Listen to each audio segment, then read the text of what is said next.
ত্রয়োদশ জাতীয় সংসদ নির্বাচনের পর সরকার গঠন প্রক্রিয়ায় রাজনৈতিক সমীকরণে গুরুত্বপূর্ণ বার্তা দিল বিএনপি। যুগপৎ আন্দোলনে শরিকদের মধ্য থেকে 3 নেতাকে প্রতিমন্ত্রীর দায়িত্ব দেওয়া হয়েছে।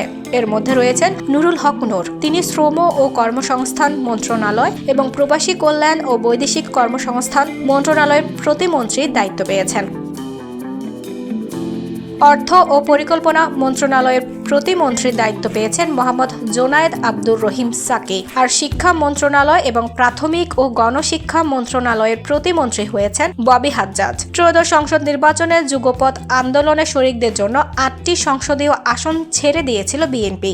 সব আসনে জয় না এলেও জোটের ঐক্য অটুট ছিল।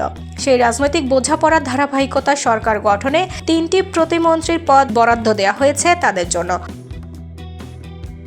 তবে আলোচনায় এসেছে আরেকটি বিষয়। বিএনপির দুর্দিনে জোট সঙ্গী বাংলাদেশ জাতীয় পার্টির চেয়ারম্যান আন্দালিব রহমান পার্থ এবার মন্ত্রিসভায় স্থান পাননি। তিনি ভোলা 1 আসন থেকে নির্বাচিত হলেও তাকে দায়িত্ব না দেয়ায় রাজনৈতিক অঙ্গনের নানা আলোচনা শুরু হয়েছে। বিশ্লেষকরা বলছেন, যুগপৎ আন্দোলনের ঐক্য ধরে রাখতে এবং সরকার পরিচালনায় শরিকদের সম্পৃক্ত রাখতে বিএনপির এই সিদ্ধান্ত কৌশলগতভাবে গুরুত্বপূর্ণ। সব মিলিয়ে নতুন মন্ত্রিসভায় শরিকদের অন্তর্ভুক্তি ক্ষমতার সমীকরণে নতুন বার্তা দিচ্ছে।